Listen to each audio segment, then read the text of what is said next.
Assalamualaikum warahmatullahi wabarakatuh. Bismillahirrahmanirrahim. Rabbi shrah li sadri wa yassir li amri wahlul 'uqdatam min lisani yafqahu qawli. Allahumma shalli wa sallim wa barik ala sayyidina Maulana Muhammadin wa ala alihi wa sahbihi ajmain. Amma ba'du. Di sini diterangkan oleh Syekh Nawawi supaya kamu tidak salah paham. Sebetulnya kamu katakan misalnya wah itu paham liberal, sebenarnya saya tidak tersiksa. Cuma takut yang mengatakan seperti itu cek goblokir atau ngaji gitu. Itu ada masalah saya. Ini saya baca ini karangannya Syekh Nawawi karena tadi kata Mbak Firjon ngaji itu harus sama orang yang bersanad. Saya ini kalah sama beliau itu berkali-kali. Secara nasab saya harus manggil Mbah. Secara silsilah ilmu saya juga kalah lagi. Saya sering disewani sama cucu-cucu Syekhona Khalil. Kiai Sidik itu termasuk murid dekat beliau Syekhona Khalil. Kalau itu berarti kan Gus Firjon, Ahmad, terus Mbah Sidik. Mbah Sidik ngaji Syekhona Khalil. Syekhona Khalil itu pernah ngaji langsung sama Sayyid Zaini Tahlan. Berarti beliau dari Sayyid Zaini Tahlan itu baru generasi kelima. Sementara saya itu sudah ketujuh atau keenam. Saya, Mbah Mun, Mbah Karim misalnya, Mbah Hashim, Mbah Mahfud Termas, Sayyid Abi Bakar Sato yang arangnya Anatul Talibin, baru Sayyid Zaini Tahlan. Berarti saya ketujuh, kalah lagi. Tapi untuk jadi wali biasanya cepat saya. Karena syaratnya jadi mbah itu ngalah demi putu. Jadi kalau beliau ngotot, saya dulu Gusti, saya mbahnya. Wah itu mbah yang nggak baik. Berarti jatahnya dikasihkan apa? Cucunya dulu. Kemudian tentang Mbah Ahmad Siddiq saya tahu banyak karena dulu saya masih ingat, ini sekaligus ijazah pada cucu-cucunya. Kalau sama anaknya tidak berani saya. Sama cucu-cucunya saya masih ingat Mbah Ahmad Siddiq itu sangat loyal sama yang namanya negara. Kita tahu beliau adalah termasuk orang yang bintang ketika Muktamar Situbondo, ketika NU pertama kali nerima asas tunggal yaitu Pancasila. Kayak apa ulama-ulama kita ya, mulai Mbah Ahmad Siddiq, Mbah Ali Maksum, Gus Dur, Mbah As'ad, semuanya termasuk Mbah Mun, semuanya loyal sama negara sehingga NU menerima asas tunggal. Itu saya masih ingat karena bapak dulu perwakilan dari NU cabang Lasem. Beliau pernah ngundang Mbah Ahmad Siddiq di sini. Zaman itu zaman Pak Dzufar ikut ngundang ke sini bapak saya. Itu saya menangi beliau ngisi pengajian di hallnya buyut saya, Mbah Umar bin Arabi. Jadi saya ini zuriyahnya Mbah Umar bin Arabi sama dengan keluarganya Ki Hamid Pasuruan. Itu beliau cerita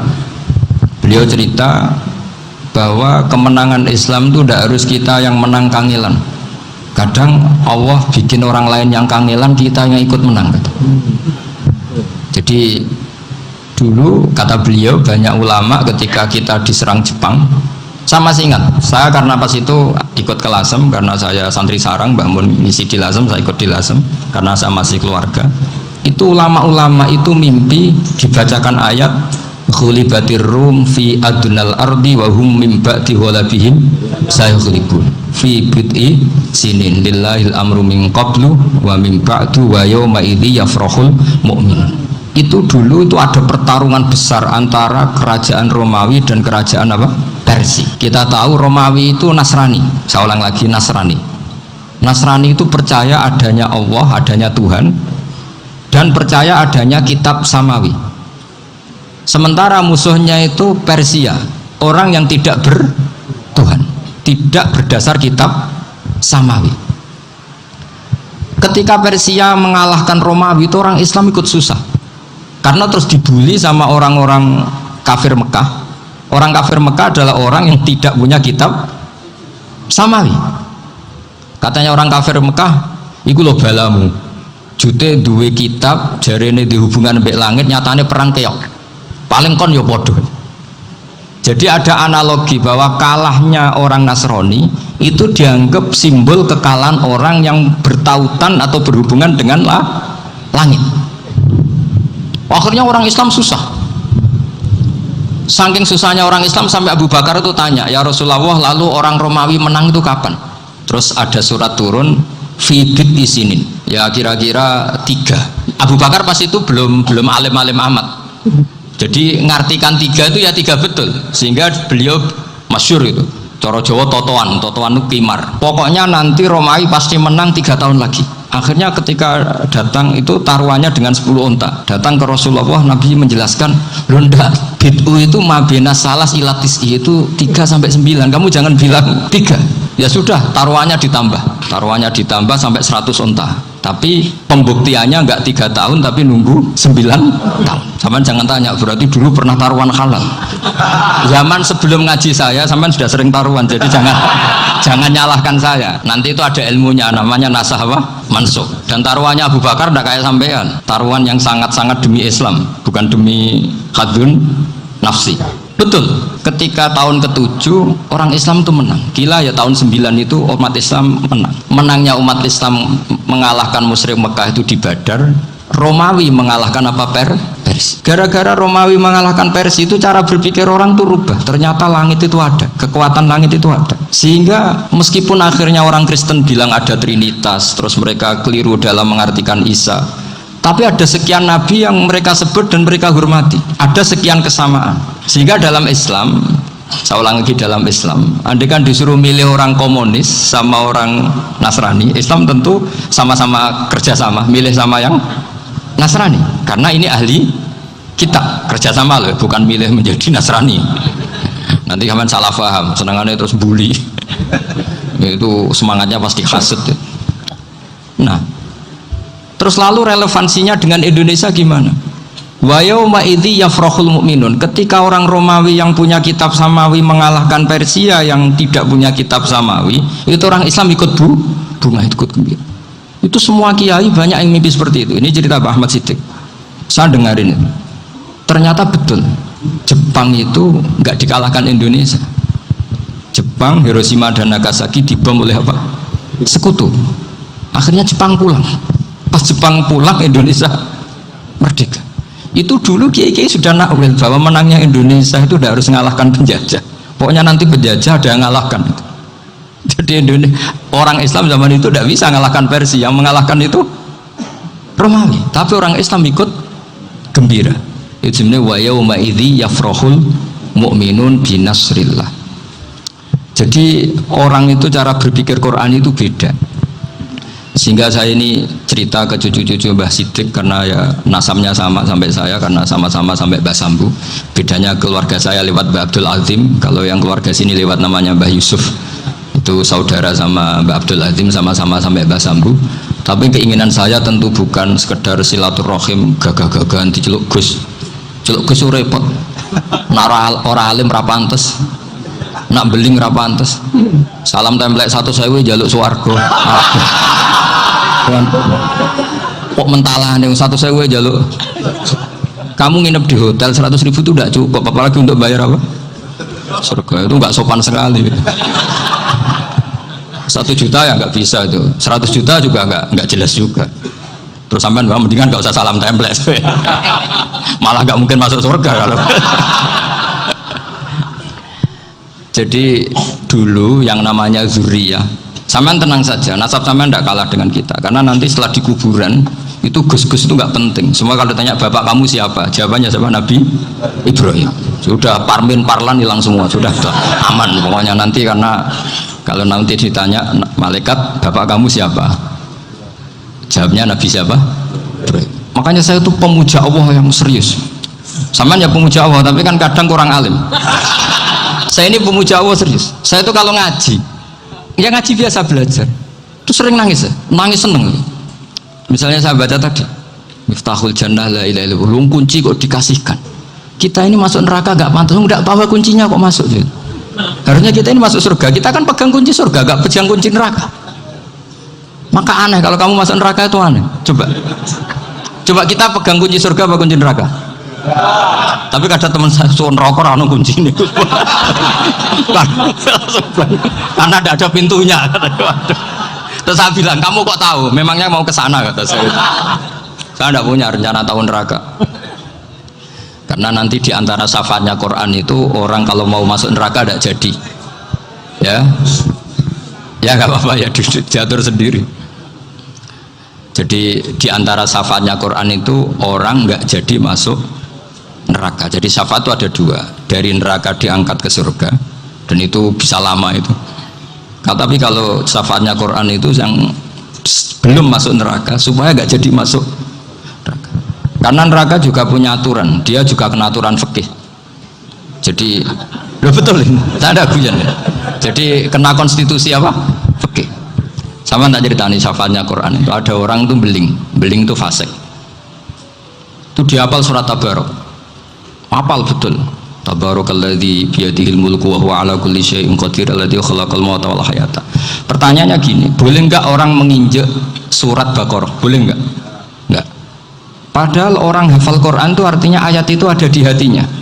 Fa inna wa ta'ala la yu'adzibu qalban wa al-Qur'ana.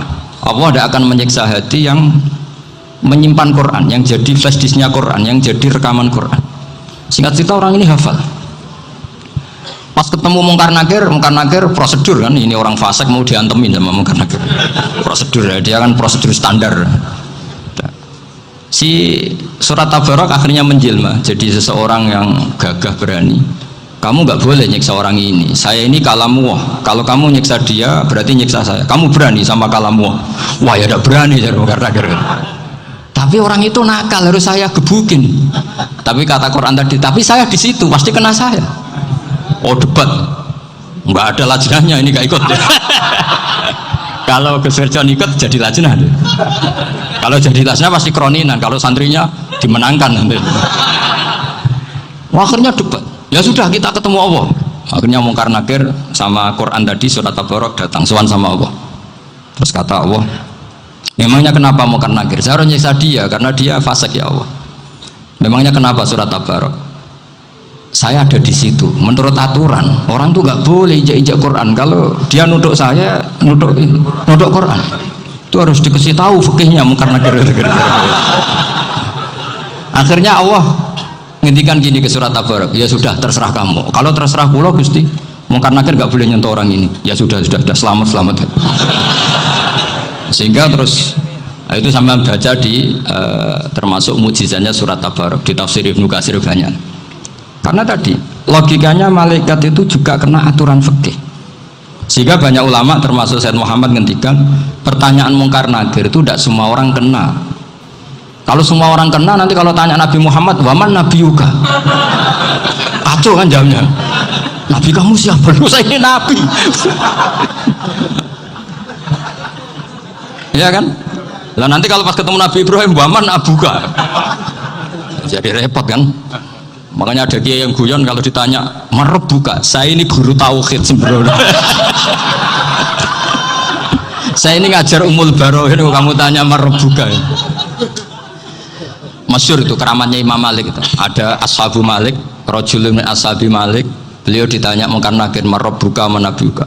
Imam Malik datang, ini seumur-umurnya itu ngajar tauhid. Kok kamu bedai itu gak sopan kamu? Dan kita berharap barokah sampean ngaji nanti itu. Malaikat itu anak sungkane itu. Jadi itu. Dan saya meskipun guyon itu serius. Bedanya orang alim sama ndak itu di situ. Kalau orang alim itu guyon itu masih bener, masih serius. Coba saya bacakan ayatnya. Ala inna auliya Allahi la khaufun alaihim wa lahum yahzanun. Terus lahumul busyra fil hayatid dunya fil akhirah. Artinya kalau Mungkar Nakir dengan penampilan garang gitu, berarti ada ketakutan apa enggak? Ada. Padahal ciri utama walinya Allah tidak ada ketakutan. Makanya itu termasuk dalilnya Sayyid Muhammad, tidak semua orang alami seperti itu karena wali-wali itu la khaufun alaihim wa lahum yahzanun. Wah anak kiai ketemu karena kerja buat tidur wedek. Iku rezeki ora kalau pertanyaan itu, nak konan santri piye? Lho isen wis kiai dihanjuti Mungkar Nakir. Malu gak kira-kira? Mesti pelengane konan santri piye? Nak jawabannya gampang karena pernah ngajar tauhid. Makanya Sayyidina Ali ini cerita ini ada di kitab Nurul Dholam, sama di kitab Nurul Dholam karangannya Syekh Nawawi Banten. Itu Sayyidina Ali itu ya, andikan orang biasa mungkin ya agak-agak hasut, tapi ini wali gak boleh kamu katakan hasut. Dia itu mangkal sama Umar. Orang kok setiap orang pernah dibentak, apa dia berani bentak Mungkar Nakir? Penasaran dia. Bagaimana perangnya Umar itu berlanjut enggak gitu kira-kira. Akhirnya minta, ya Allah saya minta kasyaf. Ya karena yang minta Sayyidina Ali karena mau wajah dituruti sama kasyaf. Dilihat Sayyidina Umar pas meninggal itu. Jadi hasud itu ya kadang penting asal baik. Loh betul bahasa Kanjeng Nabi kadang la hasada illa fisnaten. Itu Nabi bahasakan ya hasad. Gus Firson aja yang nafsirkan ghobtoh itu kan gaya-gayanan sebagai ulama. Aslinya Nabi ngendikannya itu la hasada illa husnaten. Ulama yang ganti itu namanya ghobtoh. Wong Nabi sendiri nyebut hasad kok kamu tafsiri ghobtoh. Ya hasad ya hasad. Udah enggak usah ditawil-tawil pokoknya gitu. Kalau sama nggak percaya nggak apa-apa. Gitu aja kok repot. Karena sama nggak percaya kemungkinannya dua. Satu nggak ngerti. Dua sama-sama alim kan dari awal kalau sama-sama alim kan laisali alimin ayuqallida aliman akhor. Kita nggak perlu saling mengikuti. Ngapain hasud? Biasa aja. Akhirnya Sidina Ali kasut. Pas Umar bangun, setelah mati kan bangun, setelah meninggal bangun. Mungkin Nakir datang dengan perang yang sangat garang. Itu digambarkan Sidina Ali matanya itu kalkidril ghali. Kayak apa kendil yang apa menganga. Wah seru. Sayyidina Ali senang, paling takut ini Umar. Senangnya bukan main, wah ini mesti takut Umar. Biasa. Ternyata enggak, Umar malah bangkit. Woi Mungkar Nakir, kamu tahu menghadapi siapa?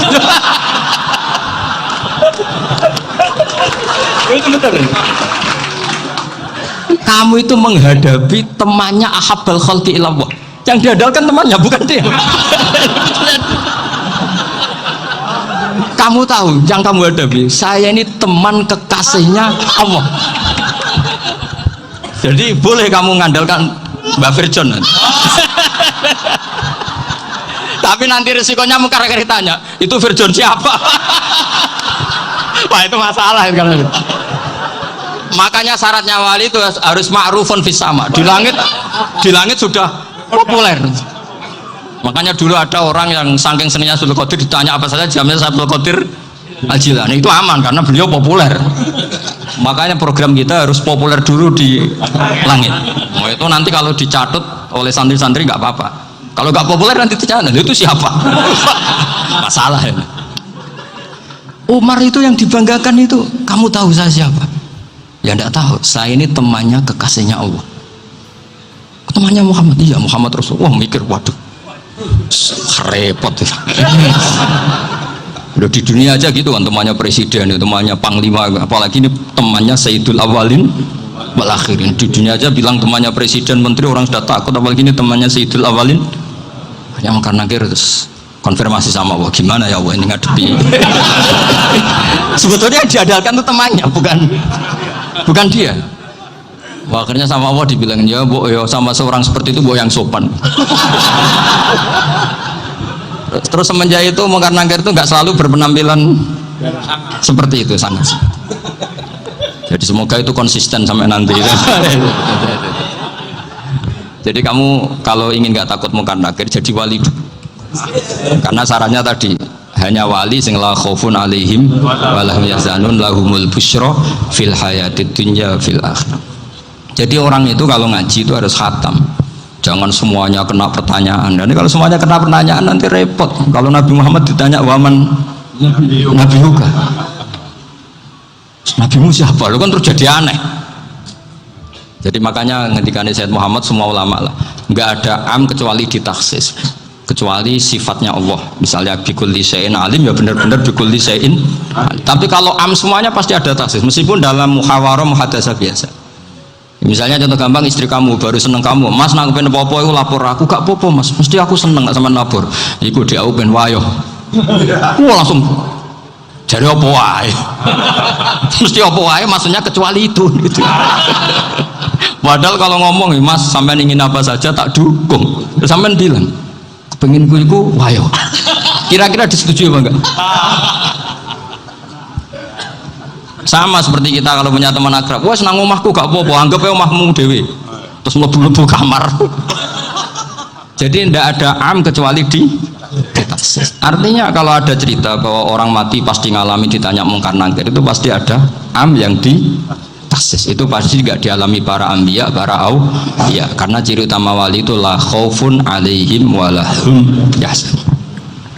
Kemudian saya yang mau cerita ya, supaya sampean bisa menghadapi dunia global ini, tak bawa tafsir Munir termasuk tadi.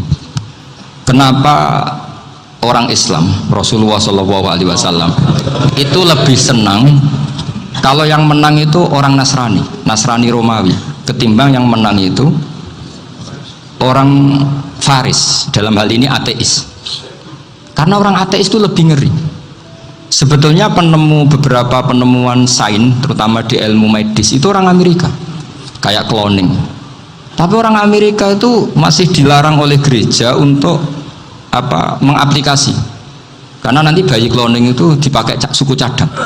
Di Amerika masih ditentang oleh fatwa-fatwa agama, baik Islam maupun Kristen.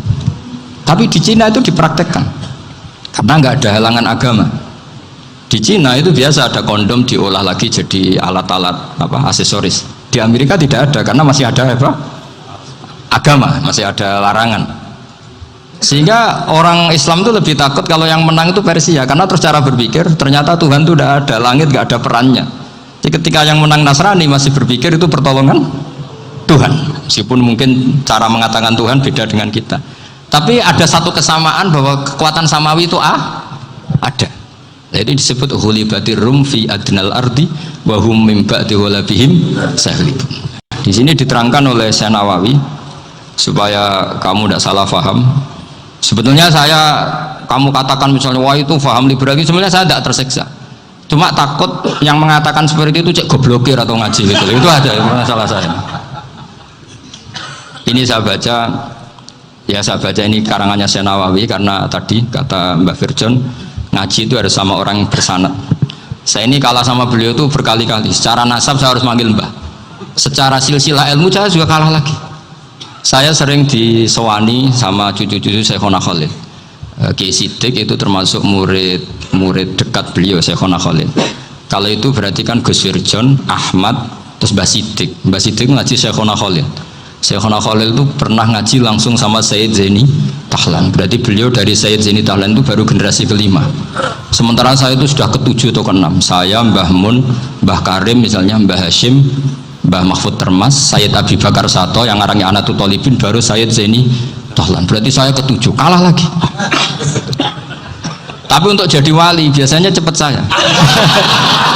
Karena syaratnya jadi mbah itu ngalah demi putu. Jadi kalau beliau ngotot, saya dulu Gusti, saya mbahnya, wah itu mbah yang nggak baik. Pasti jatahnya dikasihkan apa?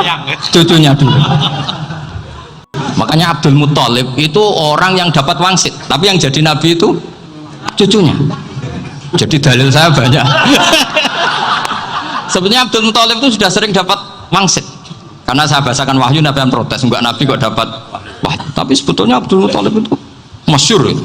Kalimat-kalimatnya menunjukkan bahwa beliau itu sudah dapat wahyu kalau nanti cucunya itu jadi apa? Nabi. Makanya senangnya bukan main Abdul Muthalib sama Rasulullah. Putu seneng, mbah seneng putu. Jadi mungkin, jadi sama nggak usah protes loh.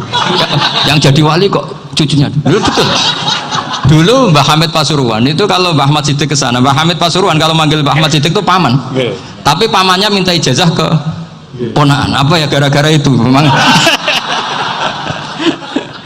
Kalau itu masih berlaku apa? Ngalah tadi. Kayaknya masih apa? Hawannya masih. Hawannya masih. Karena melihat tren-tren langit masih gitu kayaknya masih. Masih itu. Ya, tapi mbahnya tetap dapat jatah, tenang saja nanti. Tapi memang sebaiknya mbah itu legowo. Rasulullah Muhammad SAW itu terkenal min dzurriyyati Ibrahim. Tapi kata Rasulullah, ana dakwatu Ibrahim wa bisyaratu Isa. Aku nganti ngene iki barokah dongane Nabi siapa? Ibrahim. Jadi dongane Nabi Ibrahim ya tiba teng putu. Jadi banyak bukti bahwa jatuhnya ke putu gitu. Tadi saya di kamar sama beliau berduaan. Nih Mbah sing dadi wali di sini, aku webar. Cocokan tadi. Nah, kenapa saya akhir-akhirnya gulirkan daftar wali? Kenapa? Saya ini resah ya, orang sudah ingin dicintai pejabat, dicintai tetangga, dicintai teman. Tapi kadang-kadang orang lupa lagi dicintai Allah. Makanya saya meskipun guyon, tapi ini amdan, bukan sahwan. Supaya orang punya cita-cita lagi jadi wali, ingin dicintai Allah. Kita ini terlalu lama ingin dicintai makhluk, Boyau naik kelas sedikit. Ingin dicintai Allah Subhanahu wa Ta'ala. Meskipun saya guyon, tapi tadi guyon saya tuh lebih serius ketimbang serius Anda. Karena tak pikir Saya tuh kalau pergi itu seneng ngebis, bukan karena saya tidak punya mobil, tapi saya sering mau butuh itu supaya nggak diganggu. Karena saya tuh harus punya waktu sendiri. Kalau bis kan ketemu orang nggak kenal, tapi sekarang ya agak susah, banyak yang kenal. Dan susahnya lagi nggak minta ijazah, minta foto. Repot tuh. Mau dibenci itu umatnya Rasulullah Shallallahu Alaihi Wasallam, mau disetujui itu sanatnya mana? Kalau ketemu orang alim minta apa? Foto. Itu nggak ada sanatnya. Nggak tahu saya itu mazhab dari mana itu. Ya mazhab milenial yang jelas itu kan. Ini tak baca ya biar dapat, karena ini kenangan saya sama Mbak Ahmad Siddiq. Saya masih ingat betul beliau ngisi hallnya Mbak Abdullah bin Umar, berarti abahnya Mbak Hamid. Karena mbak saya itu Fatimah binti Khalid bin Umar, kalau Mbak Hamid itu Hamid bin Abdullah bin Umar. Itu saya masih ingat betul zaman itu Mbak Hamid siap hall di Lasem itu rawuh, dan saya derek mbah saya karena masih misanan datang ke Lasem. Itu beliau pas itu ngisi sama Mbah Mun. Mbah Mun masih muda, Ki Ahmad Siddiq sepuh senior. Itu beliau cerita bahwa dulu ketika Indonesia dijajah Jepang itu para kiai mimpi dibacakan ayat khulifatir rum fi adnal ardi wa hum min ba'di ghalabihim. Terus ada kiai yang tanya, takwilannya gimana? Ya nanti Jepang pulang bukan karena kita yang mengalahkan, tapi Jepang ada yang mengalahkan sendiri meskipun tidak kita. Kayak dulu Faris tidak dikalahkan Islam tapi dikalahkan Romawi, tapi yang senang umat Islam. Wa yauma idzi yafrahul mu'min. Itu luar biasa ulama-ulama kita. Delalah kejadiannya Indonesia seperti itu. Yaitu kita tidak mengalahkan Jepang, tapi Jepang pulang sendiri karena dikalahkan apa? Sekutu. Ya ini saya baca. Ini tidak usah dicek bacanya benar apa enggak, sudah aman, apa? Aman. Karena kalau saya salah itu ya sengaja. Artinya ya sengaja, ya biasa maksud. Saya kemarin ngisi di Pondok Peloso, di Pondok Al Munawir Jogja. Salah itu ada dua, ada salah yang memang benar-benar salah, itu nggak apa-apa, bisa dimakfu, karena mesti sange wong goblok salah yang terus. Ada salah bawaan ilmu, itu repot tuh dadaninya. Karena misalnya kita yang biasa belajar qiraat sabah wa yahsibuhu, mesti diulang lagi wa yahsabuhu. Karena qiraatnya Imam Asim itu hasibah yahsabu bi fathis sin. Sementara kita kalau ngaji kitab kulino yahsibu. Sehingga kita yang biasa belajar sabah itu kalau baca kitab itu kayak orang bingung. Kadang-kadang yang ngaji juga bingung. Gus Pak mau cok bulan pilih. Ya tepat-tepatan. Ada yang mengatakan Gus Pak bingung, ada yang mengatakan Gus Pak alim alama. Ya tepat-tepatan nasib tadi. Karena memang ya sabah memang seperti itu. Misalnya kufuan. Kufuan itu Imam Asim baca kufuan. Tapi beliau punya murid namanya Syu'bah. Itu kalau baca kuf'an. Makanya kita itu, ini kan khataman Quran ya. Jadi saya menyinggung sedikit tentang qiraat sabah. Tadi beliau juga sudah tak kasih kitab saya Hifdzuna li Adal Mushaf. Sama tak ajari latihan sabah, memang angel ya. Makanya yang nggak bisa itu wong pinter. Sudah tahu angel ya nggak usah diteruskan kan. Orang menghindari barang angel itu pinter apa goblok? Pinter. Berarti wong goblok pinter. Saya tuh makanya sama orang goblok tuh respect. Jadi orang alim tuh angel apa gampang? Angel. Menghindari barang angel pinter apa goblok? Loh, orang menghindari barang angel pinter apa goblok? Pinter. Berarti wong goblok pinter. Jadi saya sama orang-orang goblok itu respect. Sudah tahu jadi orang alim angel, ya barang angel ya harus dihindari. Makanya saya ini insya Allah umatnya Nabi yang termasuk yang terbaik. Amin. Karena mencintai umatnya Nabi termasuk yang goblok. Itu tidak gampang itu. Karena tadi sudah tahu ya. Seperti itu loh orang naik panjat pinang. Itu yang naik karena ingin hadiah. Yang nonton sudah tahu, wah licin kok dinaikin mau keplotok ya. Tapi orang sepakat yang nonton juga pinter karena sudah tahu ribet kok. Tukun yang pasar kena lah apa mana. Sama juga gitu. Ngalim tafsir angel, ngalim fikih angel. Tapi akarek ngaji ngerekam kan gampang. Itu pinter apa goblok? Pinter. Iya. Makanya kula niku mbok burohno ngono tok. Saya tadi dinasihati Mbak Firjon, muga-muga hati saya selamat. Saya itu meskipun kata orang banyak, muhibbin saya banyak, tapi saya insya Allah tidak riak. Saya itu pakai kitab namanya Tasbidul Fuad, itu karangannya Sayyid Abdul Al-Haddad. Ketika beliau punya muhibbin banyak ditanya, bagaimana ya Habib Anda menjaga hati Anda? Jamnya Sayyid Abdul Al-Haddad itu nih, innama azomu Allah. Mereka itu sebenarnya menghormati Allah. cuma butuh sarana, dan itu saya. Jadi saya tahu sampean semua itu mencintai Quran, mencintai sunnah Rasul, mencintai hadis-hadis Rasul. Cuma sampean kan karena nggak paham, terus manfaatkan saya. Jadi sebenarnya saya ini korban. Korban. Jadi saya mau riak gimana? Korban kok mau. Bangganya di mana tuh? Coba sampean misalnya ngaji tafsir, belajar sendiri kan susah. Terkibnya susah, maknanya susah, bahkan beli kitabnya kadang nggak kuat. Untuk jadi alim tafsir itu kan harus beli kitab. Saya sering belajar kitab itu jutaan. Tafsir Tobari, saya pernah beli kitab Fakhrur Razi itu berapa coba? 27 jilid. Karangannya Fakhrur, belum karangannya ulama modern Imam Sa'rawi. Itu berapa jilid? Itu jutaan. Saya kemarin juga dihadiahi kitab Pak Quraish Shihab namanya Faidul Bari fi Syarhil Bukhari. Pak Quraish Shihab yang terkenal. Dia sering diskusi sama saya ngasih hadiah, beliau ngasih hadiah saya. Wah itu harganya nggak kuat. Tidak kuat kadang di Indonesia nggak ada coba. Dan sama orang hebat menghindari kesulitan itu. Nah, kesulitan itu sebab ngaji ikut, kalau nggak paham dirukok rekamannya sudah gitu. Pinter mana sampean sama saya? Pinter sampean kan? Bikin sosis susah beli aja kok repot kan. Makanya nggak boleh orang bilang, wah aku goblok reso tafsir, aku wong pinter. Makanya nanti kalau saya ketemu Nabi tidak termasuk orang yang mentahkir orang Islam. Kafabil mari isman ayah kira akhahul muslim. Jadi cukup orang itu dosa kalau menyepelekan orang Islam, termasuk darani sampean goblok itu dosa. Caranya nggak darani goblok ya tadi di logika tadi. Alim itu angel, gendari angel itu pintar, berarti wong bodoh pintar ya sudah gitu. Tapi tetap bodoh. Tapi ini satu cara untuk saya respect gitu. Coba orang yang ngaji tafsir saya banyak, mungkin ribuan. Itu sebetulnya mencintai Quran. Karena Quran adalah kitab suci yang panduannya umat Islam. Sangat mencintai Quran. Terus kemudian mereka nggak paham. Terus mencari orang yang memahamkan. Burono lah cara Jawa ini. Terus keren saya itu di mana coba? Lah terus mereka kurang ajarnya gini. Kalau paham itu ya alhamdulillah paham. Wah nak ngaji Gus Bae ngono tok. Tapi nek ora paham, ora jalan akal e. Mari Gus Bae nerangno cepet mulane gak paham. Ora kok nyalano teke sing lelet tuh. Oh itu kan Masya Allah, naudzubillah. Sebetulnya tingkat kurang ajarnya tinggi Gus. Jadi kalau nggak paham itu kadang nggak nyalahno uteke. Kayak mau misalnya, mau mari mikir aja jelas.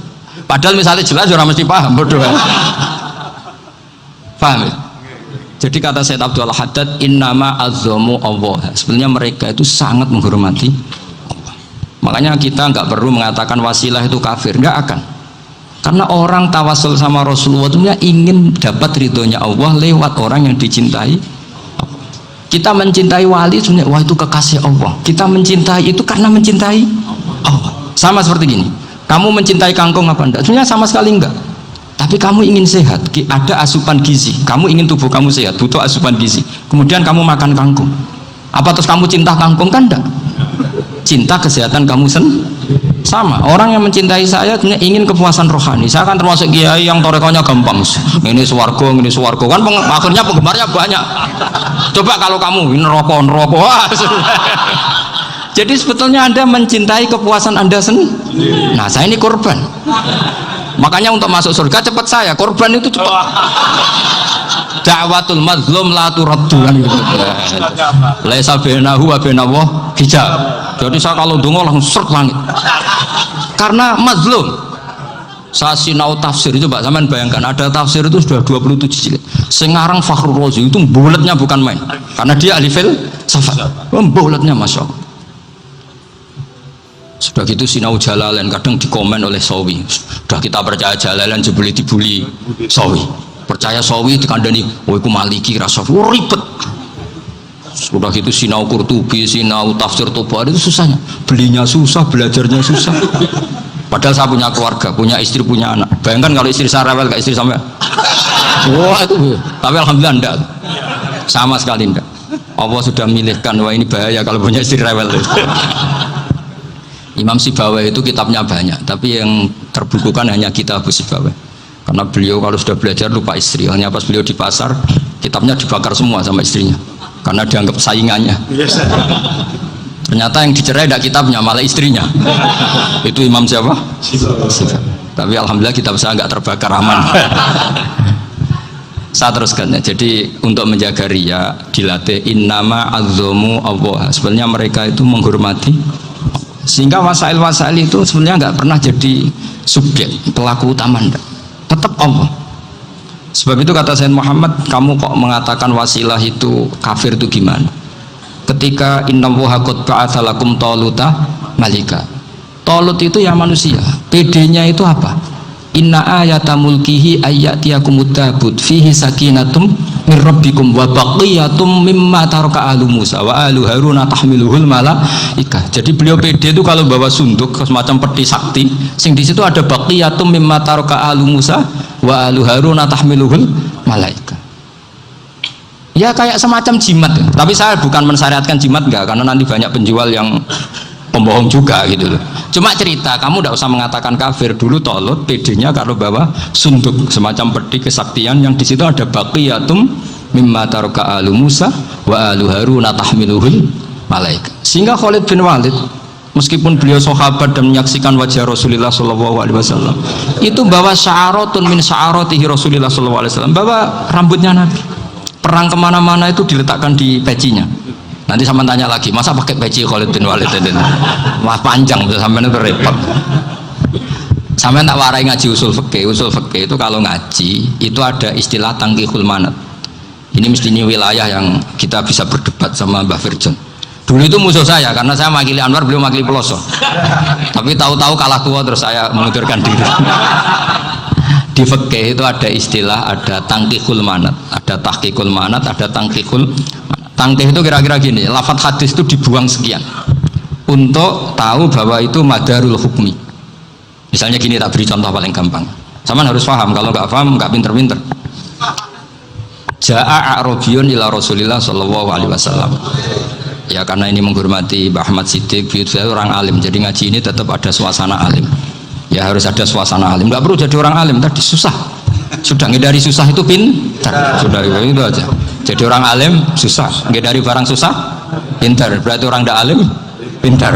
Nah, meskipun tetap sudah itu pegangi sampai mati nanti. Loh, jadi orang alim itu repot. Itu kata Imam Ghazali, kalau orang alim kalau mau masuk surga itu sama Allah nggak boleh. Kif, kamu nggak boleh langsung masuk surga. Coba cari umat kamu, syafati dulu. Lah saya takut nyari sampean tidak bisa kembali. Saya tidak punya rencana itu. Pokoknya masuk. Boleh sampean aduan balik raroh dewa, repot nanti saya. Berat jadi orang alim itu. Ya saya teruskan ya. Ada tangkihul manat. Ja'a a'rabiyun ila Rasulillah sallallahu alaihi wasallam. Faqala ahlaktu wa ma ahlakaka qal waqa'tu imraati fi nahari Ramadan. Ya sidang kita, saya ini rusak ya Rasulullah. Kenapa? Karena saya menjima istri saya fi nahari Ramadan. Kata Nabi, kamu harus bayar kafarah. Napa Nabi kafarah? Puasa 2 bulan. Wong baru 1 hari aja terjadi gitu kok disuruh puasa 2 bulan. Ya tidak kuat ya Rasulullah. Baru berapa hari saya puasa aja kecelakaan seperti itu. Apalagi kalau sampai 2 bulan. Tidak ya Rasulullah. Ya sudah kalau gitu kamu pertama ngasih makan apa? Itku rokobah kan, pertama merdekakan budak. Tapi kan sekarang nggak ada budak, makanya terus sekarang langsung puasa. Wah ini nggak bisa semua. Ya sudah ngasih makan orang 60. Kasihkan siapa ya Rasul? Ya orang fakir. Saya ini paling fakir. Di kampung saya ini orang paling fakir. Jadi mulai dulu orang fakir itu hubungan suami istri itu paling lancar mulai dulu. Makanya orang fakir itu anaknya banyak. Karena hiburannya hanya itu. Wong Ramadan aja. Coba mau ke ATM nggak punya uang, mau antri di bank nggak punya, mau apa coba? Itu mulai dulu. Ini sanatnya mutasil. Wah, akhirnya sudah sanksinya kan tadi ya, itqu raqabah atau puasa 2 bulan berturut-turut atau ngasih makan 60 orang miskin. Lalu kata ahli usul fikih, kata Arabi dibuang, nggak menjadi catatan hukum. Orang kota pun kalau melakukan itu juga kena sanksi yang sama. Imro'atau juga dibuang. Andai kan itu dilakukan untuk amatnya juga ketentuannya sama. Nah sekarang perdebatan antara Imam Syafi'i dan Imam Malik begini. Sekarang pertanyaan gini, jima istri itu hukumnya boleh apa haram? Boleh kan? Lalu kalau ada orang tanpa udzur kemudian makan siang-siang, cara Imam Malik hukumnya sama, harus kena sanksi yang sama. Karena sama-sama hadku hurmati Ramadan bi ghairi udzrin syar'iyyin. Sama-sama merusak hukum Ramadan tanpa udzur syar'i. Lu jima itu tidak zina. Kan hukumnya jais. Nah, sekarang makan hukumnya jais, harusnya juga kena ketentuan yang sama. Cara pikirannya Imam Malik. Nah, alhamdulillah Imam Syafi'i gak setuju. Wah, cara setuju repot. Bahkan orang-orang Syafi'i sudah punya khilaf, kalau gitu minum dulu. Iya, biar kena. Iya, biar iftarnya pakai minum. Setelah minum baru jima kan. Ya. Ini sudah menyiapkan khilafnya. Ini khas Syafi'i ini, bongsong rekayasa hukum. Nanti bisa belajar jauh cara ngakali hukum. Makanya guyonan yang masyhur Gus Dur itu gitu. Ada seorang kiai atau Gus lah, ya punya salah, namanya manusia kan punya salah, entah cangkruk entah apa, pokoknya punya salah. Ada wartawan yang ngiranya semua kiai itu orang suci, sehingga tanya sama Gus Dur, Gus itu ada kiai kok ya pokoknya salah lah, tapi jangan bayangkan dosa besar, enggak, kecil-kecil aja. Itu gimana itu, padahal kiai kan orang suci. Jawabnya Gus Dur lucu, ya justru yang boleh salah itu para kiai, kalau kamu nggak boleh. Loh, kok bisa Gus? Karena mereka tahu caranya tobat. Repot. Kalau kamu nggak tahu caranya, sama pelanggaran hukum itu ya harus pakar-pakar hukum. Ya.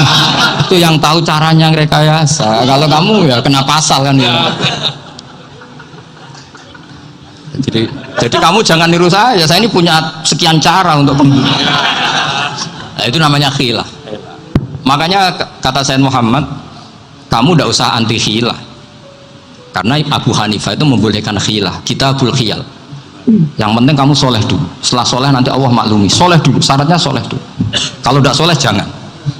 Contohnya gini, ada orang mau puasa lemes sekali, mau makan, gampang. Kalau langsung makan kan kayak hadku hormati Ramadan di Wirudrin Syarian. Aku langsung mau jembera sowan Mbah Firjon.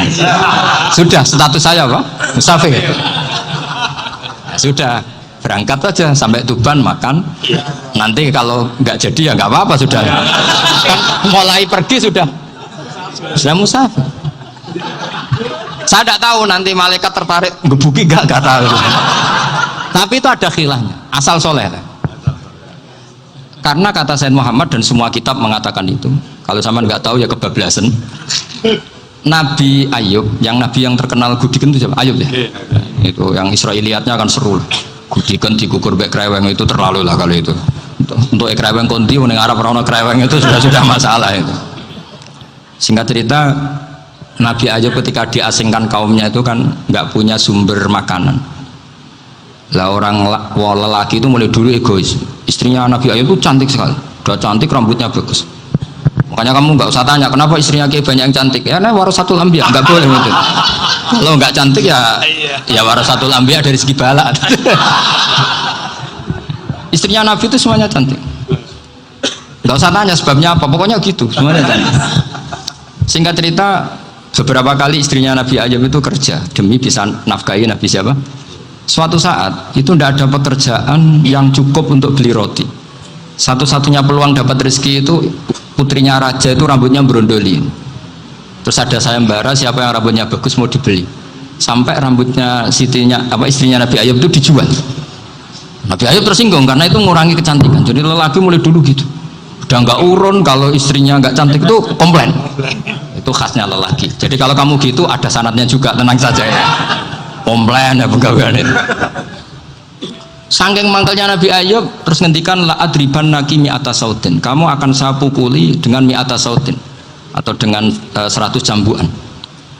Atau mi'ata dikhtin atau mi'ata apalah sesuai konteks zaman itu. Enggak namun ini pecut tuku konti kok ribet lagi. Singkat cerita akhirnya ketahuan bahwa istrinya menjual itu demi Nabi Ayub. Allah nggak ridho kalau kekasihnya yaitu istrinya Nabi Ayub wis perjuangan kayak gitu malah kena hukuman. Tapi Allah juga nggak ingin kekasihnya yang bernama Ayub melanggar sumpah.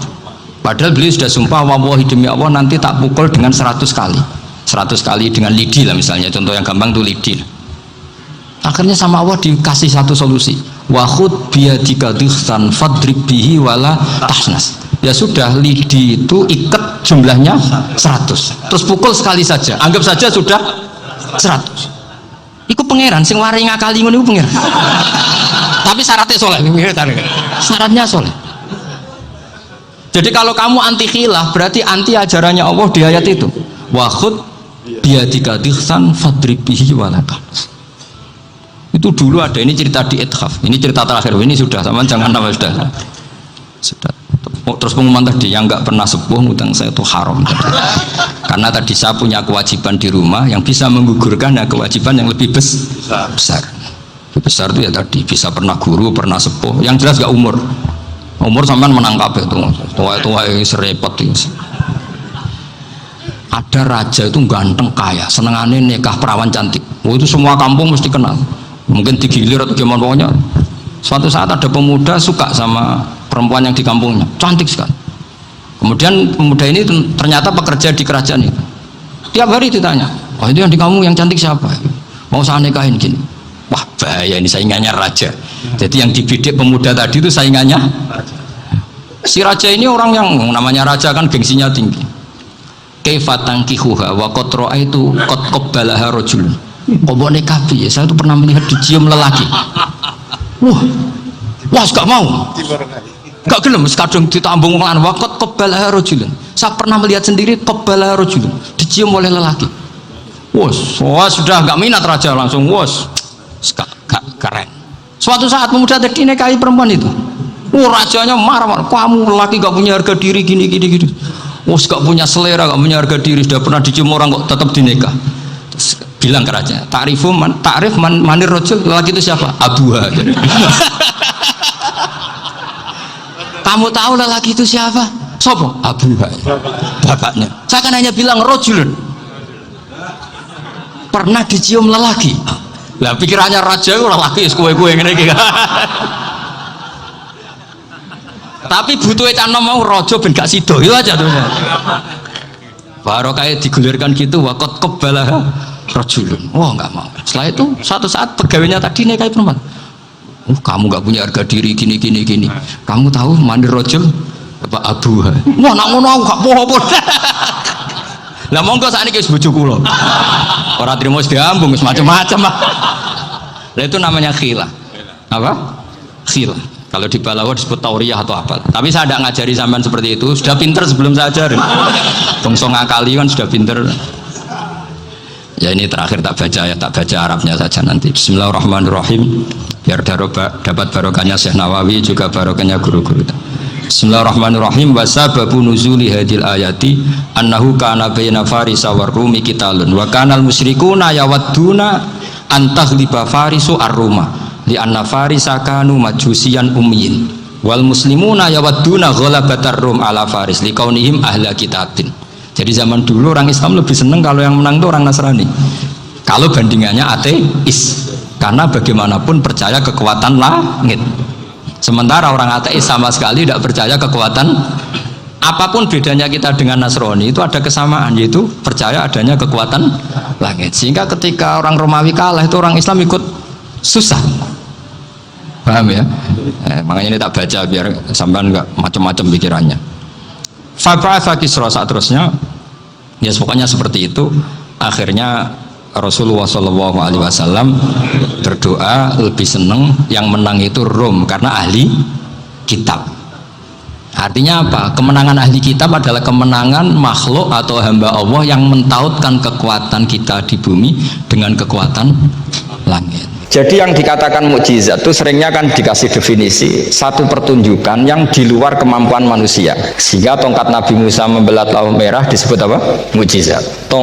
Ontanya Nabi Soleh keluar dari batu disebut apa? Terus lucunya disebut alasannya karena manusia tidak mampu. Memangnya manusia mampu bikin onta normal yang lewat indukan? Mampu enggak? Enggak.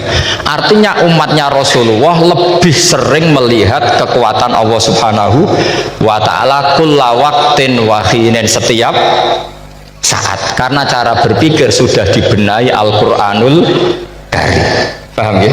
Maka untuk jadi wali umatnya Nabi itu lebih mungkin karena melihat kedahsyatan Allah setiap saat. Tidak usah nunggu sesuatu yang super kayak apa?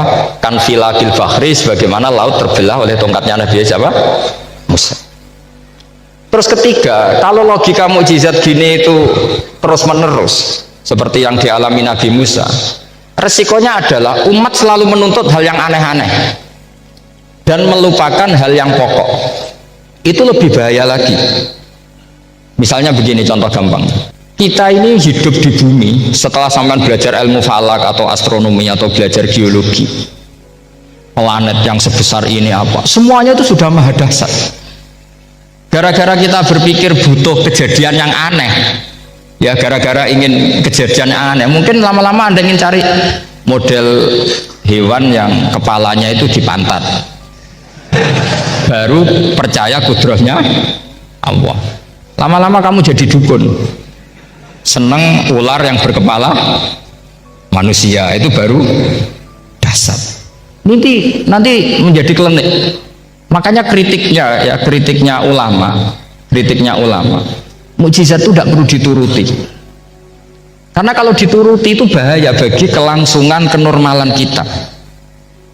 Makanya kata Abdul Hamid Khan, termasuk kitab yang saya kagumi, kata beliau begini, yang menjadikan orang kafir adalah dia nganggep kudrahnya Allah Ta'ala itu bergantung sesuatu yang dahsyat.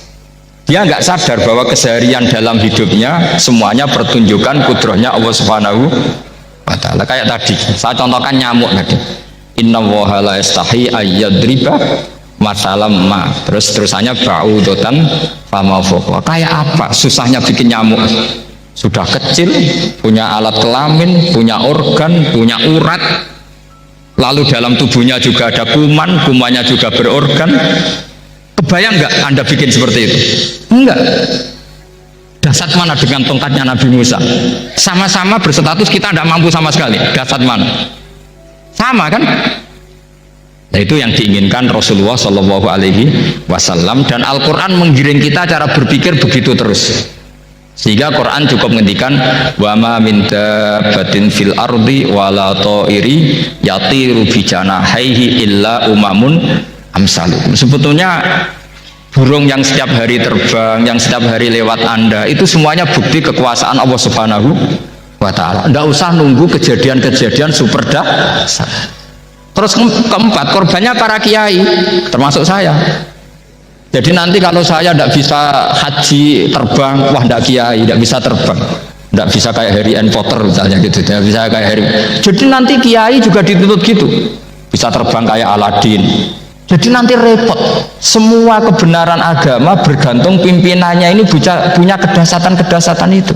Saya akan memberi penjelasan tentang apa? Mukjizatnya Al-Quran. Kenapa disebut mukjizat paling apa? Dahsyat. Ini saya bacakan tag ya, tag pokoknya ya, supaya sampean tahu. Ini tabaruk sama Imam Bukhari ya. Redaksi yang diriwayatkan Imam Bukhari, qala Nabi sallallahu alaihi wasallam. Ini ikut kitab Fadhailil Quran. Ma minal anbiya'i nabiyyun illa u'tiya minal ayat ma misluhu amana alaihil bashar. Wa inna ma kana alladhi utituhu wahyan awhahu wa ilayya fa arju an akuna aktsarahum tabi'an yaumal qiyamah. Jadi semua nabi punya mukjizat, yang lewat mukjizat itu orang dipaksa iman karena dahsyat tadi. Saking dahsyatnya terus cocok tidak cocok itu percaya. Tapi kata Rasulullah, mukjizat saya itu berupa wahyu, yaitu Al-Quran, dan saya berharap dengan mukjizat itu saya adalah nabi paling banyak pengaruhnya yaumal qiyamah. Mana ini paling banyak orang yang iman. Di sini dikomentari oleh sarehnya ya, oleh penyarahnya, yaitu Ibnu Hajar Al-Asqalani. Ya saya baca Arabnya saja. Sama harus pura-pura paham jadi keren. Jangan minta saya terjemah, nanti harus pura-pura paham.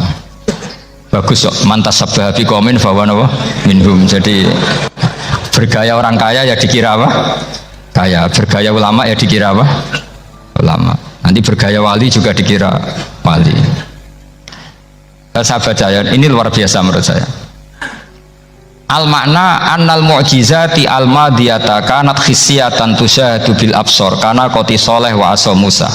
Wa mu'jizatul Qur'ani tusyahadu bil basirah. Jadi kayak tadi, kedahsyatan tongkat Musa itu karena apa? Laut kok bisa dibelah sebuah tongkat, itu aneh. Kalau maknanya aneh adalah di luar kemampuan manusia, nyamuk lebih aneh. Kayak apa susahnya bikin organ apa? Nyamuk yang sekecil itu. Artinya bedanya apa? Tongkatnya Nabi Musa dengan pertunjukan nyamuk yang sama-sama mengarah satu titik, yaitu mengakui absolutisme kudrahnya Allah Subhanahu. Sama ndak? Sama. Sehingga umatnya Rasulullah tidak perlu ditunggoni mukjizat simsalabim, cukup penalaran akal. Ini namanya basirah apa? Basirah. Ya jelas ya.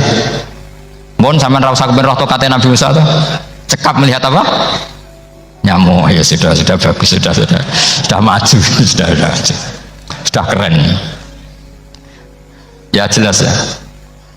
Li'annal ladzi yushahadu bi'ainir ra'si yang qoridu binqiradi musyahidihi walladzi yushahadu bi'ainil aqli baqin yushahiduhu kullu man jaa ba'dal awali mustamirron.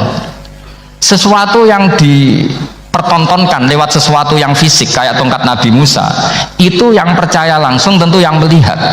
Setelah itu ada yang percaya, ada yang enggak. Bisa saja itu hoax, bisa saja macam-macam. Tentu yang nggak percaya tentu salah, ya kita sepakat, tapi tetap saja yang nggak menyaksikan itu bisa saja nggak percaya, paham ya?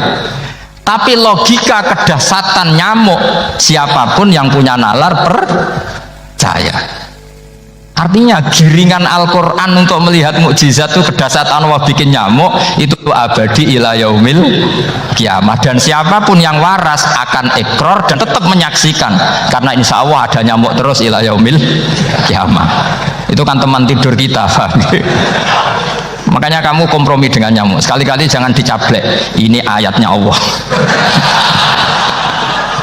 Ya bila perlu dicium, dielus-elus itu. Karena saya yakin yang hadir di sini andekan melihat tongkatnya Nabi Musa kira-kira dilus-lus enggak? Kira-kira? Andekan loh, kamu punya kesempatan melihat tongkatnya Nabi Musa, gimana? Dilus-lus, dikai mori, dikai kembang 7 taman, ya gitu. Tapi kenapa nyamuk enggak kamu begitukan? Toh sama-sama ini ayatnya Allah yang luar biasa. Makanya ini ngaji di sini saya ulang lagi, sama ndak perlu merasa punya hak adami sama saya, karena saya memang buyut saya kandung itu orang Damaran, namanya Mbah Hafsah.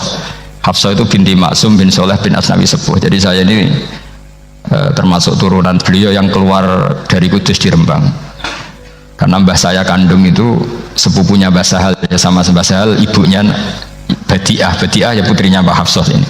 Kalau ibu saya namanya Sofiyah, ya putrinya Mbah Hafsah ini. Jadi kenapa saya cerita ini, ya memang Quran sudah terang-terangan ngendikan dzurriyatam ba'duha apa mimba. Jadi kekuatan dzurriyah itu luar biasa. Jadi kita menjaga harkat dan martabat para leluhur supaya ilmu ini terjaga. Jangan marisi gayane tok, mbak alim terus putune pedita-pediti gak alim, terus gak keren, menurut saya itu malu gitu. Jadi marisi itu ya kalau putunya orang alim ya alimnya, jangan marisi mulyane.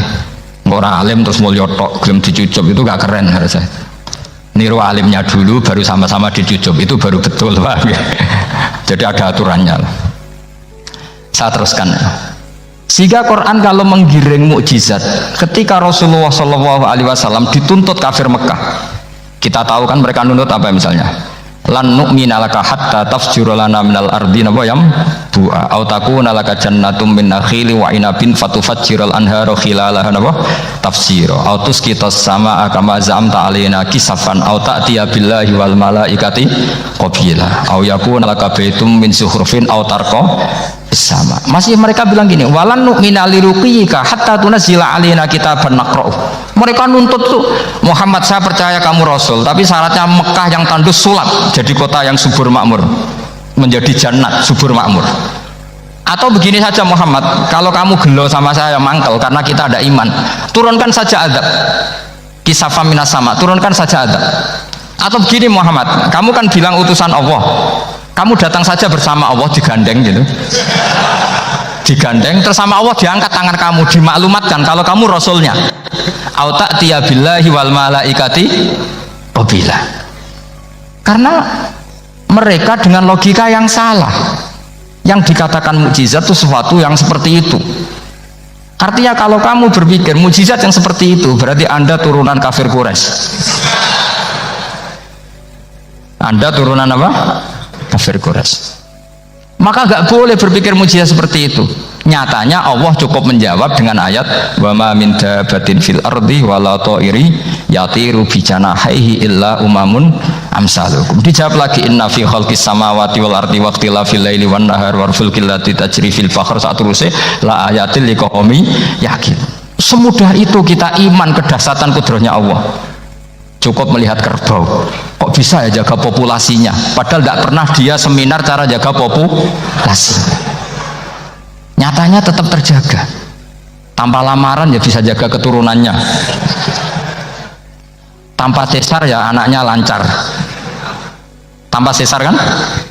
Artinya mereka bisa. Karena di sini ada kudratullah. Ada apa? Ada kudratullah. Nah, kalau iman seperti itu, Anda baru betul. Yaitu yang disebut Allah, ya tanazzalul amru bainahunna li ta'lamu annallaha ala kulli syai'in qadir wa annallaha qad ahata bi kulli syai'in ilma. Semua urusan di alam raya ini hanya Allah ingin mempertontonkan bahwa saya kuasa. Jadi tidak perlu nunggu yang aneh-aneh. Sehingga andaikan saya ketemu Nabi Musa dan ketemu Rasulullah Muhammad SAW, pasti saya milih Nabi Muhammad sebagai ketua. Karena Nabi Muhammad yang bikin sarana iman dengan sarana yang seluas-luasnya, dan sarana ini tidak habis dan ada di mana saja, yaitu sarana ikrar bahwa Allah kudroh dan kudrohnya tanpa batas. Nabi bikin sarana apa saja, melihat langit, bumi, lautan, nyamuk, hewan, semuanya sarana untuk ikrar kudrohnya Allah Subhanahu wa ta'ala. Sementara Nabi Musa mempertontonkan hanya nunggu mukjizat sing khariqun lil adat. Paham ya? Makanya wajar kalau Nabi bergelar Afdolul Ambiya Sayyidul Awalin wal Akhirin, karena memang lebih efektif cara menggiring supaya orang iman.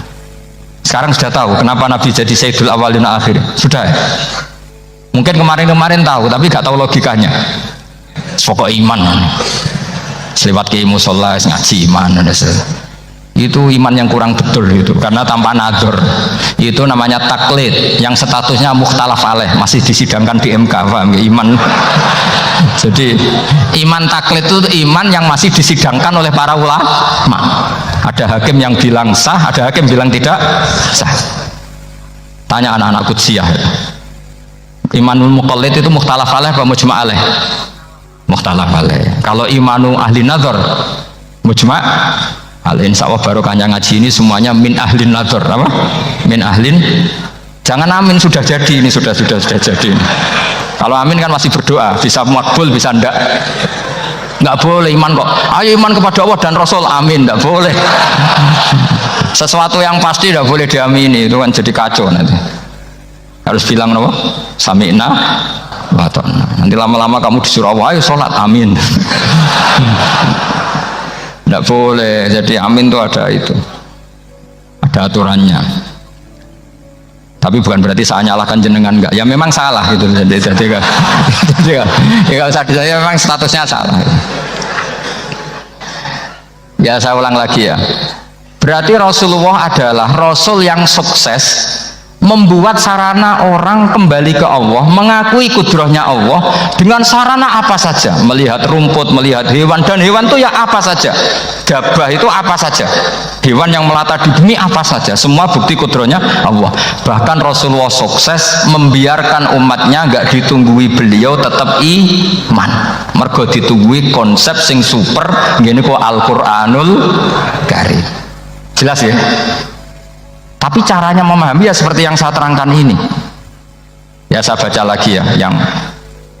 Jadi annal mu'jizati pakai jama' mu'annas salim, annal mu'jizati al-madiyata, mukjizat-mukjizat yang sudah kelewat itu kanat khisiatan, bersifat fisik. Tusyahadu bil absor, hanya bisa dilihat dengan mata kepala. Karena qoti soleh wa asa Musa. Wa mu'jizatul Qur'ani tusyahadu bil basirah. Sementara mukjizatnya Quran disaksikan dengan mata hati, dan setiap orang punya mata hati. Fayakunu man yattabi'uhu li ajliya aksar. Di annalladzi yusahadu bi ainir ra'si yang qoridu bintiradi musyahidihi walladzi yusahadu bi ainil aqli baqin yusahiduhu kullu man jaa ba'dal awal mustamirron. Sesuatu yang dilihat dengan mata kepala, setelah para saksi ini meninggal, maka setelahnya mencari-cari, bisa percaya bisa enggak. Tapi mukjizat yang disaksikan mata hati, siapapun percaya dan sampai ila yaumil kiamat. Dan tentu Quran lebih unggul dalam hal ini. Dan insya Allah kita semua adalah ahli Quran.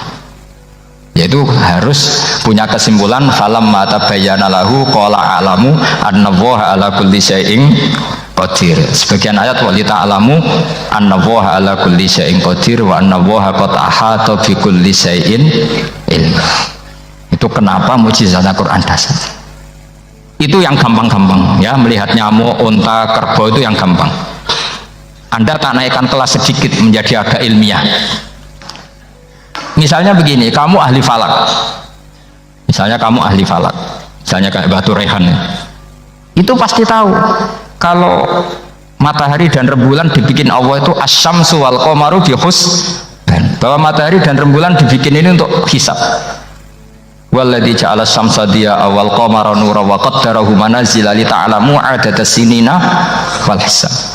Sehingga ketika ternyata betul samsiyah bisa dihitung menjadi tahun samsiyah yang oleh bahasa milenial disebut Masihiyah. Sayyidina Umar agak tersinggung. Sebetulnya yang namanya hisab itu tidak ada hubungannya dengan Masehi dan Hijriyah, itu nggak ada. Semua berdasar matahari atau apa? Rembulan. Lah sialnya yang samsiyah ini oleh bahasa internasional disebut apa? Masihiyah. Makanya Sayyidina Umar marah terus bilang ya sudah kalau gitu Qamariyah bikin apa? Hijriyah. Jadi itu sebenarnya nama politik. Sebetulnya kalau objektif yang jadi ukuran ya Samsiyah sama Qamariyah. Berhubung ini sudah diambil tetangga partai sebelah, akhirnya ya kira-kira gitu loh. Jadi kira-kira seperti itu. Akhirnya kita namanya apa? Hijriyah. Apa Samsiyah sama apa? Hijriyah. Sebetulnya yang asli ya Samsiyah, Qamariyah, tapi nggak apa-apa lah. Dunia itu pasti ada politiknya.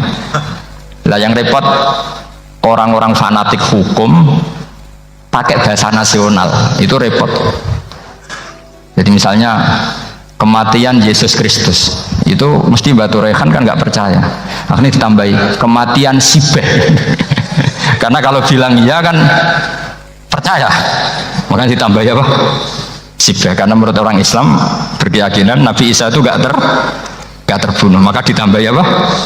Sibeh. Saya dulu pernah usul, karena beliau itu kalau manggil bahasa itu bude, jadi saya pernah sowan usul, buat ditulis gini saja, Mbah, kematian Yesus dalam kurung katanya. Tapi mungkin terlalu vulgar ya, jadi akhirnya dibikin apa? Sibeh ya. Di kalender Kudus kan apa? Sibeh ya, ditambahi Sibeh. Ya nggak apa-apa lah, yang penting keyakinannya masih benar gitu, jadi masih benar. Kalau usulan saya terlalu ekstrim, masa kasih apa? Ya karena memang begitu kan, kita berkeyakinan Nabi Isa itu gak terbunuh. Wa ma qataluhu wa ma sholabuhu walakin syubbihalahu. Jadi ini saya teruskan ya. Ini paling masih seperempat jam ini. Kalau kelamaan sampai dolim itu ganggu kiai lama-lama gitu. Saya tadi sudah bilang sama panitia, orang Indonesia itu gak sopan. Kalau suka kiai itu didatangkan, itu agak masalah sebetulnya. Dalam etika itu masalah. Kalau seneng kiai ya sowan ngaji, jangan sowan di dalam, itu ganggu ya, sowan ngaji saja. Dulu Imam Malik itu anaknya raja itu, Imam Malik itu seangkatan dengan Harun Ar-Rasyid. Makanya jangan berharap kalau saya gampang diundang. Bukan karena saya sombong, memang etikanya seperti itu. Jadi Imam Malik diminta datang ke istana untuk ngajar anak-anaknya Harun apa? Ar-Rasyid. Masyhur Imam Malik tersinggung terus kata bang, al ilmu yu'ta la ya'ti. Ilmu itu disowani, bukan sowan. Akhirnya Harun Ar-Rasyid minta anak-anaknya datang ngaji ke Imam Malik. Itu anak presiden. Imam Malik berani, al ilmu yu'ta la ya'ti. Tapi kalian beruntung karena saya hormat sama mbah-mbah saya di sini. Wong makom buyut saya itu ya berarti apa ya? Selatannya makamnya Said Ja'far Shadiq itu di situ kan ada makamnya Mbah Soleh, Mbah Maksum, itu mbah-mbah saya. Nah, makanya dulu saya ngaji di sini lama di Damaran itu. Maksudnya lama itu ya mungkin setahun. Karena saya memang mulai kecil di sarang, sampai sekarang saya masih ngajar di sarang. Tapi dulu cukup ya, karena saya kesini sudah hafal Quran, jadi hanya setor setiap hari satu juz, jadi cepet lah. Saya tidak punya masalah ingatan, alhamdulillah, jadi cepet hafal. Saya terangkan lagi ya, ini penting ya, masalah mukjizatnya Quran. Selama ini orang tuh mau bilang kok mukjizatnya Quran itu dahsyat, tapi nggak bisa menerangkan, itu masalah. Makanya kita harus bisa menerangkan mukjizatnya Al-Quran dahsyat itu apanya. Itu tadi, tongkatnya Nabi Musa hanya disaksikan oleh orang yang di era itu. Toh tujuannya mukjizat adalah diakui kemudian orang menjadi iman. Lalu Rasulullah SAW beliau sudah intaqala ila rafiqil a'la. Tapi konsepnya Quran menjadikan orang yang nggak ditunggui beliau tetap iman ila yaumil kiamah. Itu yang maksud fa'arju an akuna aktsarahum tabi'an yaumal kiamah. Mukjizat saya itu cukup Quran kata Nabi, dan dengan mukjizat itu orang akan iman ila yaumil kiamah. Caranya seperti ini. Karena tadi sedasat-dasatnya mukjizat tujuan utama orang terdikte supaya ikrar ngakui kudrohnya Allah. Lah ngono kok ngenteni tongkat sakti lah opo, cukup deloknya mau. Paham ya? Jelas ya? Alhamdulillah mau naik kelas ini sudah benar, ini sudah benar. Terus kedua begini, kedasatan Quran lagi. Quran itu bisa merunut, mentartibkan logika. Bahkan logika ini logika yang universal. Siapa saja merasakan logika itu. Misalnya begini, dulu orang kafir itu punya Tuhan banyak. Tentu yang dipertuhankan yang mana? Yang dipertuhankan itu banyak. Karena pikiran mereka urusan banyak, problem banyak, ya Tuhannya harus banyak. Ada BPKB 3D-kan, istri cerewet, macam-macam lah, itu kan problemnya banyak, maka Tuhannya harus banyak. Karena Tuhan itu maknanya penyelesai masalah. Sehingga kalau masalahnya banyak, Tuhan harus banyak. Ketika Rasulullah membawa konsep satu Tuhan, mereka janggal. Makanya mereka bilang, aja'alal alihata ilaha wahida inna hadza la syai'un ujab. Masa Tuhan satu? Ini aneh, nggak bisa. Tuhan harus banyak, karena masalah kita banyak. Itu terpatri, di otak mereka terpatri. Lalu Nabi dengan santai diajari Allah menerangkan, andaikan kalian punya majikan banyak dan perintahnya beda-beda, kamu suka enggak? Ya enggak suka, mat, enggak enak. Punya majikan banyak itu udah enak. Milih mana majikan banyak sama satu? Satu aja, mat. Tuhan kamu adalah majikan kamu. Kalau banyak kamu bingung. Ya mat, satu aja. Itu segampang itu.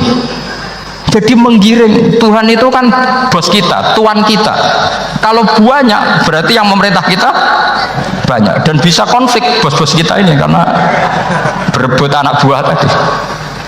Akhirnya mereka, kalau kamu punya majikan banyak dan perintahnya beda-beda, semuanya minta dilayani, kamu pusing enggak? Ya pusing, mat. Minta mana? Majikan banyak sama satu? Satu saja Muhammad. Ya Tuhan kamu adalah atasan kamu, maka harus satu. Mereka paham. Oke, mat, Tuhan satu. Itu yang dimaksud dorobawaw matalar rojulan fihi syuraka umutasyakisuna wa rojulan salamal lirojul hal yastawiyani masalah. Langsung alhamdulillah. Karena mereka yang paling bodoh pun paham dengan logika itu, paham. Kalau Tuhan banyak, perintahnya banyak, kita repot. Maka Allah bikin satu masalan, yaitu rojulan fihi syuraka umutasyakisuna wa rojulan salamal dirojul. Satu lelaki, satu bos, satu perintah. Kayak apa mudahnya Allah. Kemudian mereka tetap menuhankan Lata, Hubal, dan Uzza, karena mereka dipertuhankan. Sebenarnya nggak pernah Tuhan, tapi dipertuhankan. Allah memberi contoh tuh sederhana sekali. Wa daraballahu mathalar rajulaini ahaduhuma abkam la yaqdiru ala syai'in wa huwa kallun ala maulah aina ma yuwajjihu la ya'ti bi khair hal yastawi huwa may ya'muru bil adl. Kata Rasulullah, Lata itu menurut kamu apa? Ya Tuhan kami. Muhammad. Hubal ya Tuhan kami. Uzal ya Tuhan kami. Lalu kalau mereka kotor ya saya mandikan. Kalau hidungnya coplok ya saya tata. Terus kata Rasulullah begini, kamu mau nggak punya budak atau pembantu yang buta, tuli, bisu? Kamu mau nggak punya pembantu loh ya, pembantu itu budak zaman dulu. Kamu mau nggak punya pembantu yang buta, yang tuli, yang bisu? Wah gak doyan mat, gak apa pembantu ngono. Yang pembantu saja kamu tidak mau yang gitu kok malah punya bos begitu. Orang yang tuli, yang bisu, yang kopok, jadi pembantu saja nggak layak kok malah jadi pangeran. Paham ya? Arca dan berhala itu kan nggak bisa apa-apa. Kamu mau gaji ngasih THR pembantu yang kopok, bisu, picek, mau? Wong jadi pembantu saja nggak sah kok mau jadi apa? Tuhan atau jadi majikan. Jadi Allah bikin contoh gampang sekali. Wadarba wa matsalar rajulain ahaduma abkam la yaqdiru ala shay'in. Enggak bisa apa saja. Wa kallun amala maulah, anane ngrepoti tok. Inama yuwajjihu la yati bi khair. Mudah sekali. Akhirnya mereka berbondong-bondong iman karena logikanya ditata oleh logika Al-Qur'an. Makanya agama ini sebenarnya nggak pernah datang dengan kekerasan, itu tidak pernah. Bil hujjah, dengan argumentasi, itu disebut qul falillahil hujjatul balighah. Nah sekarang orang rapati soal argumentasi, senengane neror. Nah, itu rapati ngaji. Sebenarnya agama ini mudah. Ad-dinu yusrun, agama ini mudah, logikanya gampang. Untuk tidak menuhankan Yesus atau Isa, Quran juga datang dengan penjelasan yang nggak jelimet, yang gampang saja. Kata Allah, mal masih ibnu Maryam illa rasul qad khalas min qablihir rusul wa ummuhu siddiqah kana yakulanit. Kok arani pangeran piye? Nek mangan ya lesu. Kamu kebayang nggak misalnya punya Tuhan terus mbok gratisi pas marung, terus kamu bangga, alhamdulillah tadi Mbah habis ngratisi Tuhan, tadi kelihatannya kelaparan tak gratisi, senangnya bukan main. Kamu mau punya Tuhan yang seperti itu? Mau? Nggak mau kan? Allah menjelaskan karena ya kulanit kuduyan sego, artinya nak orang mangan yo lemes. Pas kamu minta ternyata Tuhannya baru lemes. Jadi Quran itu tidak sinis gak, tapi menggiring logika bahwa ini tidak mungkin Tuhan. Wong kana ya kulanit. Gampang kan? Itu gampang sekali. Logika Quran itu gampang sekali. Dan masalahnya kita sekarang tidak mengkaji Quran yang sisi ini. Ya termasuk kritik kita ya, tapi ya sudahlah, ini dunia ya macam-macam. Ono sing ngaramno lomba, ono sing mendukung lomba, macam-macam. Saya tidak dalam posisi mendukung dan menolak. Saya 0-0, jadi tidak ke kanan tidak ke kiri dalam konteks tadi, karena ya sudahlah, itu sudah takdir, semuanya takdir. Ada yang setuju ke lomba, ada yang mengharamkan apa lomba. Tapi sebetulnya kalau kita berpikir Quran diturunkan ya untuk yang saya terangkan ini, menjaga logika agama al-hujjah al-balighah ila yaumil kiamah. Karena kita tidak perlu tongkat lagi Nabi Musa, nggak perlu ontanya Nabi Soleh, cukup dikawal aturan-aturan iman yang cukup mudah dan kita temukan di mana saja ayat-ayat itu, yaitu wa ma min dabatin fil ardi wala ta'iri yatiru bi janahihi illa umamun amsalukum, atau inna fi khalqis samawati wal ardi, dan seterusnya. Nah, cara berpikir gimana Gus? Gampang tadi. Kalau tongkat Nabi Musa membelah laut adalah hal yang kita tidak mampu, memangnya kita mampu bikin langit bumi? Tidak mampu kan? Berarti ini sudah cukup menjadi ayat kekuasaannya Allah. Jelas kan? Maka mukjizat Quran ini mengawal umatnya Rasulullah SAW ila yaumil kiamat dengan logika seperti itu. Seorang lagi dengan logika seperti itu. Maka ulama nggak boleh berhenti seperti saya ngomong terus seperti ini. Makanya ngendikane Allah, lam yakunil ladzina kafaru min ahlil kitabi wal musyrikina munfakkina hatta ta'tiyahumul bayyinah. Bayyinah itu apa? Rasulun minallah yatslu suhufam mutahharah. Orang kafir semuanya kata Allah, baik berkategori kafir musyrik maupun kafir ahli kitab, itu tidak akan tercerabut dari akar kesalahan mereka, dari cara berpikir mereka, hatta ta'tiyahumul bayyinah, sehingga datang satu kejelasan yang jelas welo-welo. Itu apa? Rasulun minallah yatslu suhufam mutahhar, yaitu rasulnya Allah yang membaca sahifah-sahifah suci, manane Al-Qur'an. Untuk menafikan ketuhanan berhala, ketuhanan Yesus, kita cukup dengan konsep Quran. Kayak tadi kana ya kulanit, termasuk untuk menafikan Tuhan balita, paham ya? Tuhan apa? Fir'aun. Ini contoh terakhir. Sampai siap-siap saja selesai. Karena saya memang mau selesai ini, bukan guyon, memang mau selesai. Karena menurut saya mukjizatnya Quran itu jelas. Jadi diterangkan seperempat jam ya jelas, 10 menit ya jelas. Kalau kamu butuh lama, berarti kamu menyaksikan kejelasan Al-Quran. Dan itu kriminal besar. Kalau nggak boleh dibahasakan murtad besar, ya kriminal apa besar. Nggak guyon, betul itu. Saya tadi mau nyontohkan apa tadi? Tuhan balita ya. Fir'aun itu berdebat sama Nabi Musa. Singkat debat begini, kalau nggak salah di J19, kalau nggak salah di surat Syu'ara, dicari sendirilah. Pertama ditanya gini, Musa kamu kesini ada apa? Ya bawa konsep Tuhan, yang jelas itu tidak kamu ya. Lalu Tuhan kamu siapa? Rabbus samawati wal ardi, yang menuhani langit dan bumi. Si Fir'aun masih berkelit. Begini, soal yang di bumi, saya jalan-jalan kemana-mana, setahu saya yang jadi Tuhan saya. Ma'alim tulakum min ilahin apa? Ghairi, di mana-mana yang dituhankan saya. Soal kemungkinan di langit begini, tunggu saya. Terus di Haman dipanggil, ya Haman ibnili sarhal ali abluhul asbab as-samawati fa'attali'a ila ilahi Musa. Haman, bikinkan saya piramida yang tinggi. Saya mau lihat Tuhannya Musa, apa betul ada?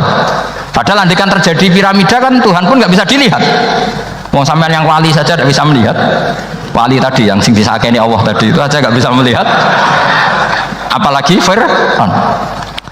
Akhirnya Nabi Musa sadar bahwa logika itu tidak masuk ke Fir'aun, nggak masuk. Padahal ada pengawalnya banyak. Dan karena semua Nabi fatona, itu ibarat mobil ganti gigi. Ganti gigi, ganti argumentasi. Gini saja, yang menuhani leluhur kamu, mbah-mbah kamu, itu sontak kaget Fir'aun. Pengawalnya ya kaget. Oh iya, kalau Fir'aun ini Tuhan, mbah-mbahnya tanpa Tuhan. Kan Tuhannya datang terlambat. Berarti mbah-mbahnya dulu itu tanpa Tuhan, karena ini ada Tuhan balita tadi itu. Akhirnya hampir separuh, mungkin hampir semua pengawalnya Fir'aun itu iman semua. Meskipun yaktumu imanahu, ini yang diceritakan Quran, wa qala rajulun mu'minun min ali fir'auna yaktumu imana. Karena runtuh semua logika Fir'aun sebagai Tuhan itu runtuh. Hanya dengan logika kalau kamu Tuhan, lalu babah kamu Tuhannya siapa? Fir'aun mantel. Wah bahaya logika Musa. Tangkap Musa. Gak debat lagi. Kayak apa mudahnya logika Quran untuk menafikan ketidaktuhanan Fir'aun. Yaitu mengatakan Rabbukum wa Rabbu abaikumul awwalin. Karena dikatakan Tuhan langit, Fir'aun masih berkelit. Nanti dulu, saya mau bikin piramida. Mau saya lihat ada enggak Tuhan kamu. Nabi Musa langsung ganti gigi yang nuhani mbah-mbah kamu. Orang kan masih mikir, ini kalau Tuhan betul, lalu orang-orang dulu Tuhannya siapa? Kan Tuhannya datang terlambat. Nah itu lagi-lagi. Dan kita baca Quran itu ila yaumil kiamah. Makanya tidak ada umatnya Rasulullah SAW kemudian imannya itu ada syak, nggak ada sama sekali. Karena dzalikal kitabu la raiba fihi mir rabbil alamin. Ya, mohon cekap ya. Ampun gampang nih. Masalah sama kalau masalah. Jadi karena kebenaran Quran itu adhar wa adhar, sangat jelas. Sehingga nggak perlu butuh orasinya saya. Sebenarnya nggak perlu. Saya yakin, sampean sebelum saya terangkan ya sudah iman, sudah betul. Ini kan akal-akalan saja saya dimanfaatkan. Karena ya menurut saya itu ya sudah adharu min samsi dhohiro kalau dalam bahasa Arab. Kebenaran sejati itu lebih jelas ketimbang matahari di siang hari. Karena ya tadi logika. Ya saya tambah satu contoh lagi, semoga ini selesai betul. Kemudian Quran misalnya gini, Sampean tak bedai. Kamu bisa melihat itu karena apa? Ini misalnya apa? Kertas yang saya bawa ini kan kuning. Kamu bisa melihat itu karena apa? Mata kan? Nah, itu masalah. Karena melihat kamu dengan mata, sekali ini tak tutupi, kamu tidak tahu. Atau kamu jauh menjadi tidak tahu. Karena mata bisa terhalangi oleh jauh atau tertutupi. Beda dengan Allah. Allah itu kalau merumuskan tahu itu bukan karena melihat, karena menciptakan. Makanya Allah bilang ala ya'lamu man khalaqa. Apakah tidak tahu orang yang membuat? Misalnya ini, kertas ini kuning. Sama saya tak tutup begini. Kemudian kitab ini tak tinggal, saya datang ke Jakarta. Saya tetap tahu nggak kalau dalam ini ada kertas kuning? Tahu, karena saya yang menciptakan. Paham ya? Kamu bangun satu bangunan, di dalamnya ada besi ukuran sekian. Di situ kamu menyimpan emas setengah kilo. Setelah kamu pergi kemana-mana masih tahu nggak? Tahu, karena kamu yang menciptakan. Sehingga ketika kita janggal, masa Allah pirsa semua alam ini? Logikanya gampang, masa yang bikin tidak tahu? Makanya Allah bilang ala ya'lamu man khalaqa. Saya kira demikian dan mohon maaf. Monggo berdoa bareng-bareng. Al-Fatihah. Bismillahirrahmanirrahim. Ar-Rahmanir-Rahim. Maliki yaumiddin. Shiratal ladzina an'amta 'alaihim ghairil maghdubi 'alaihim waladdallin. Bismillahirrahmanirrahim. Nahmaduka ya wali ya hamid wa shalli wa sallim wa barik ala sayyidina Muhammad wa ala alihi wa barik wasallam asma'in.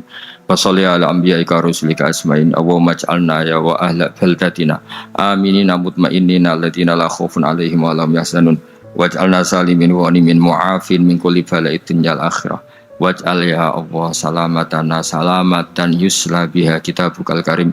Wa salamatan ya Allah nazkuruka katsiran fi sholatina wa siyamina ya Allah.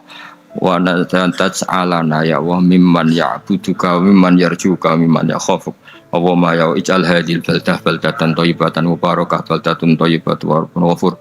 Bi haqqi tatabi alaika wa na'maika ya Allah. Wa nahnu nasku ilaika ya Allah du'fana ya Allah wa qillata hilatina fa adrikna ya Allah daiman wa fi kulli hal bi alaika wa na'maika hatta nakuna ya wa salimin mu'afin min kulli bala'id dunyal akhirah. Rabbana atina fid dunya hasanah fil akhirati hasanah wa qina adzabannar. Sallallahu alaihi wasallam Muhammad sallallahu alaihi wasallam. Subhana rabbika rabbil izzati amma yasifun.